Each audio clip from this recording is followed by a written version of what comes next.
Well, hello everyone and welcome back to another video of the F1 2021 Driver Career with Aston Martin, episode number 24 today. The Hungarian Grand Prix is season 2. If you of course missed any of the previous videos, then recommend go and check them out. And subscribe if you are new to the channel. I see plenty more Driver Career Mode videos, which I have set a little mini target, trying to get as close to 600 subscribers before the end of the month, just to mention that. But yes, in the background you can see R&D is going on. We've repurchased the final Sashi upgrade that we can do until Aston Martin actually get their fingers out their ear and actually decide to upgrade the HQ as well. So we're going to go for a major engine upgrade as well. It's going to hopefully come in for Belgium as well, so that's going to be pretty good.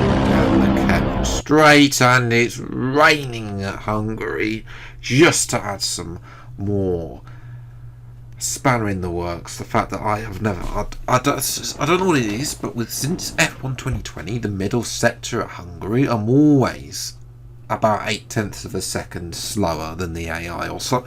I'm ridiculously slow against the AI in the middle sector, and the rain is just going to make it worse. In terms of R&D though, not a lot's changed. Ferrari ahead of McLaren, that's the only thing.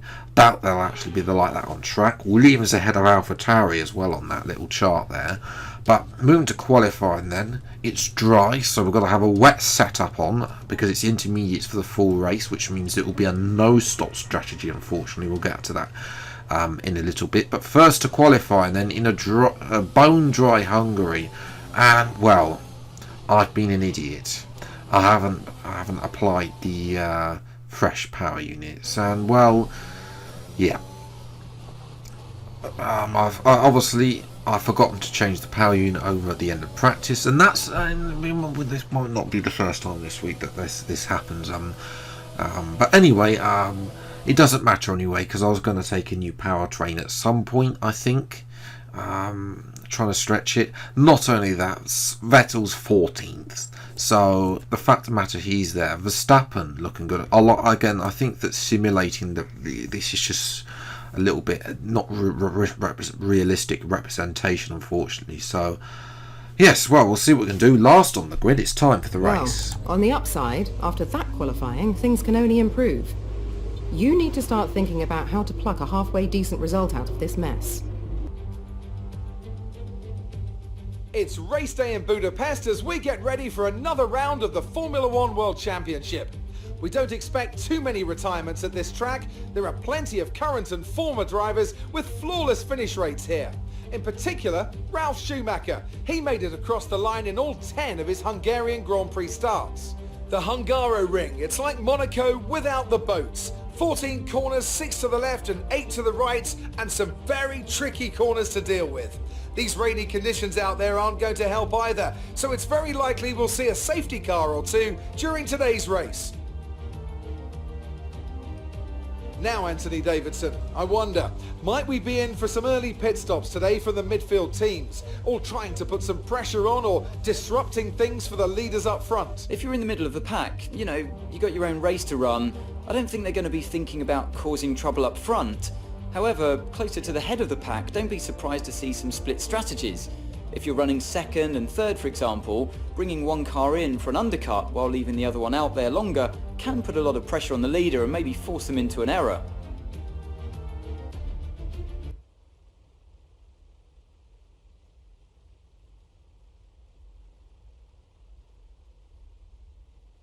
It's time to take a look at our starting grid for today's race. Max Verstappen put in a fantastic lap yesterday and he starts from pole position, edging out Lando Norris, who'll start from P2. Looking at the rest of today's grid, we have Ricciardo, Fernando Alonso, Valtteri Bottas, and Gasly, Hamilton, Tsunoda, Perez, and George Russell, Leclerc, Ocon, Carlos Sainz, and Vettel, Giovinazzi, Joe, Nicholas Latifi, and Mick Schumacher, Mazepin, and an Aston Martin. It's almost time for the lights to go out, so let's head down to the track and get this Grand Prix underway. Okay, here we go. I know what you can do. Don't let me down. Usual comments there from Claire. nothing from Jeff about continue our point streak, because of course we didn't score points last time out. So we'll see what we can do here. Last on the grid, 5 red lights in the intermediate conditions at Hungary, and a no-stop race. Lights out and away we go, and it's an okay start. It's actually turning into a better start. Actually, we've almost been barricaded by Schumacher into the wall, and we're going to dive down the inside about 10 cars here into turn 1. The usual dive bomb hit. I think there's Gasly on the rear wing. Fortunately, no damage. He's just driving about 4 miles an hour. I've got a wet setup on anyway, so that is. But Gasly's going to come back to us through the middle set. That's nothing doing. They're going, getting a bit squirrely out there. We're going to try and go around the outside. Sergio Perez, he's trying to push us off into the wall there. We're going to brake here because Perez is going to go down the inside. He goes down the inside of Tsunoda, and there's contact with Perez. There's contact with Tsunoda. We're going to try and go up the inside of both of these two Red Bull drivers. We made it. No, we've got on the curb, and we've gone wide. Drifting up wide, but I think Tsunoda has, well, I think he's lost out here. So he's lost out here, and at this point, he's on the inside. He should yield, but he doesn't yield. He keeps his nose in, and yeah. The first one, a bit of aggressive driving there. We tried to make the most of it. Obviously, trying to make the positions. Nothing really to lose here. But anyway, Max Verstappen leads ahead of the 2 McLarens and the 2 Mercedes. So McLaren looking good. Ferrari nowhere to be seen. Really, in actual fact, Leclerc. Both Ferraris are actually behind me as Leclerc hits us on the rear end there through that corner. As we went a bit wide again, there is a lot of understeer. In this car, I think that's just the slightness of the tyres as well. We just end up going wide there. Obviously, we come back to we rejoin the racing line. I've got nowhere to go but back onto the racing line at that point. So Leclerc just expecting me to get out of the way. Leclerc's going to come again up to the chicane. We're going to close the door, but I think Leclerc has made contact and Leclerc is round. More aggressive driving from today. Again, he's just going for it. He's not even close. What? There's no. If you're going to make it, I've made that move done. In actual fact, I think he's going to beach himself and get himself disqualified. Actually, so because he's beached on that curb, sausage curb. But we're going to bring out a safety car to remove Leclerc's disqualified car. But yes.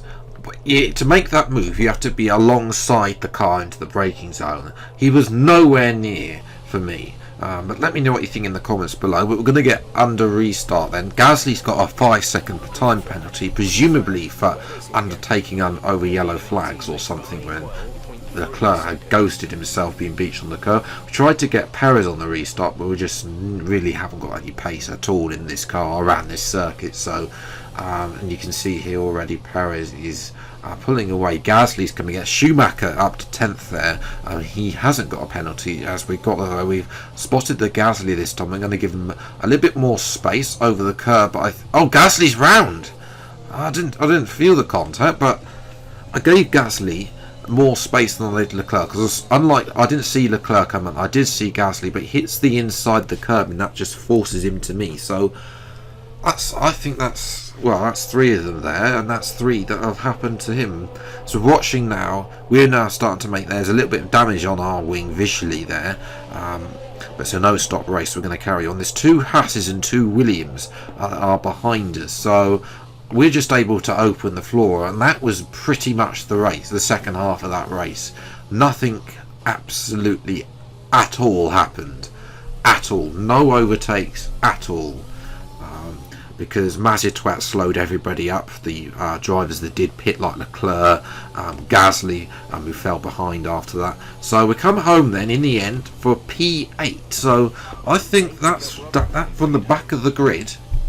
You know, I was hoping to go aggressive at the start, make the positions up, and see where we go in from there. And we've actually come away with 4 points, which may not be much, but it keeps the scoreboard ticking, and hopefully we can get to places where I'm a lot better, like Belgium, Italy and co, where I'm a lot better and a lot faster. Singapore coming up as well, the final couple of races, Mexico and Brazil coming up. Haas get a point then. Giovinazzi jumps his teammate with Russell, because Russell also had a 5-second time penalty, so it's the first points for those two in this season. We retain P6, 4 points then ahead of Sergio Perez. I expect Perez will jump us now. The Red Bull is vastly improved. Verstappen moves ahead of Norris with another crucial victory over him. Can he catch Ricciardo? Yes, but he's hotting up in that championship. Bottas and Hamilton's lead after Mercedes now potentially haven't won for 4 races now. So their dominance over the first part of the season, and where we were second, we're now a long way behind, holding on for 4th place. Ferrari a little Great bit work left out there today. Let's have your thoughts. How do you think this team will be feeling after that result? I'm not going to comment about Ferrari. It was more like Dodgems than Formula 1 today, wasn't it? Now I'm going to comment about this. I think that the fair ground, because it was, I don't know what they were doing, to be honest, dive bombing from that far back, what they were doing. Perez and Tsunoda, a little bit my fault maybe. Well, here's hoping they're working hard to find some improvements. It's contract renewal time, so think about if this is where you still want to be. We can try and negotiate a better deal here, but we also have the chance to look elsewhere. So yes, well, we're going to stay with Aston Martin. We'll do that in the next episode. I think we're getting a half-term report as well from Toto Wolff, and maybe something from Aston Martin themselves over these horrific state that the R&D is in as well. So that will be coming in the next episode next week at Belgium as well. As I mentioned, also Singapore, Italy, Singapore, and then Mexico and Brazil. Those are the tracks that I'm looking to get good points. I mean, top 5 finishes like Austria as well. But yeah, Mercedes haven't won since Canada, the 4th round of the season. Hamilton has got 2 podiums since then, but really it's not looking great for Mercedes compared to the likes of McLaren and Red Bull, who are now wrapping up victories. But yes, if you have then enjoyed this video, then leave a like, subscribe to the channel, and you see plenty more episodes of the F1 2021 Drive Record Mode as and when they come out. Until the next video, then I'll see you next time. Take care, thank you so much for watching, enjoy your day, and goodbye.